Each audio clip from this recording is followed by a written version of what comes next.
చేయడానికి వచ్చిన బచ్చన్న కొడుకు వాడవుడు కొత్తగా వచ్చిన విక్రమండ ఎవడ్రా వాడు ఈ శిఖరంలో మెడలు మానభంగాలు చేసి చాలా రోజులైంది. వాడిని మన అండర్ గ్రౌండ్ లో బంధించి ఉంచమన్నా. రండా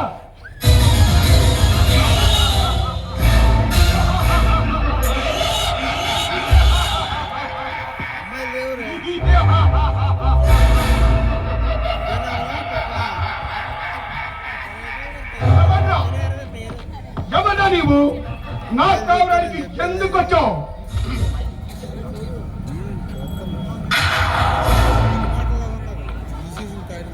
ఎవరా నీవు నా స్థావరానికి ఎందుకు వచ్చావు?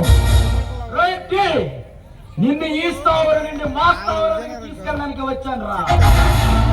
విక్రమ్ ఈటీని అరెస్ట్ చేసేంత దమ్ము ధైర్యం నీకుందా? దమ్ము ధైర్యం చెప్పడానికి నువ్వెంత, నీ బ్రతుకెంత రాజీ? నువ్వు మమ్మల్ని ఏం పీకలేవు రాజీ.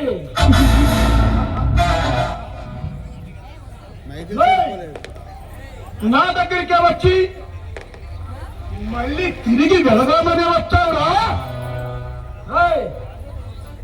ఈ రోజు ఈ స్థావరాలని సేకరించిన వివరాలని నీకు ఇచ్చినా చంపుతావు,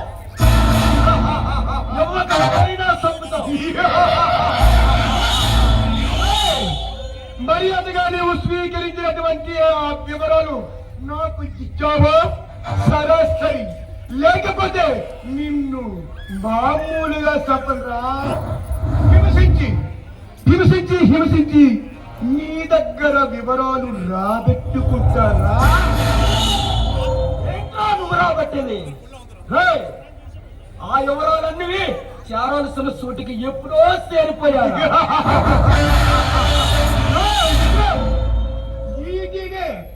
అరెస్ట్ చేసేంత దమ్ము ధైర్యం నీకుందా? దమ్ము ధైర్యాన్ని కోసం పోలీసులు అడుగుతున్నావా? అది మా బ్లడ్ లోనే ఉంటది అడ్డి.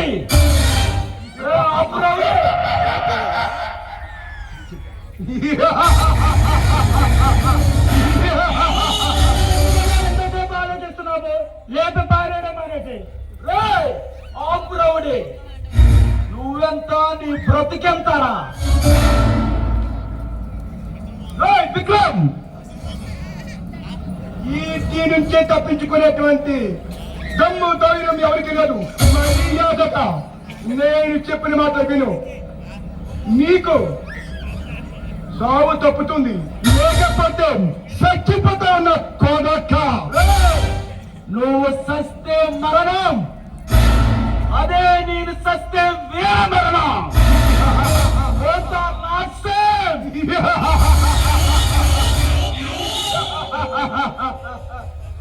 విక్రమ్ ఆఖరిసారిగా ఆ భగవంతుని కోరుకోరా.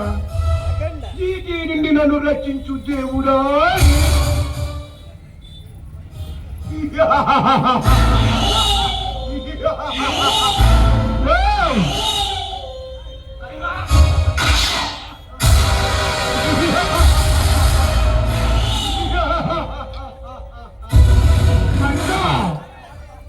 గాంధీ ఏమన్నాడు రా?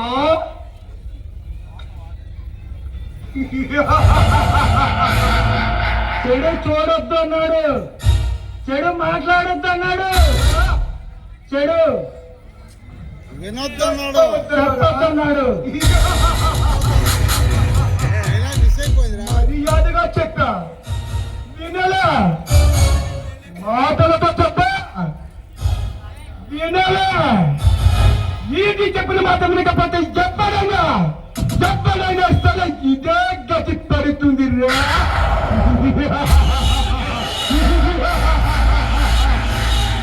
మక్క వీళ్ళు తీసుకెళ్లి మన సింహానికి ఆహారంగా వెయ్యండి రా.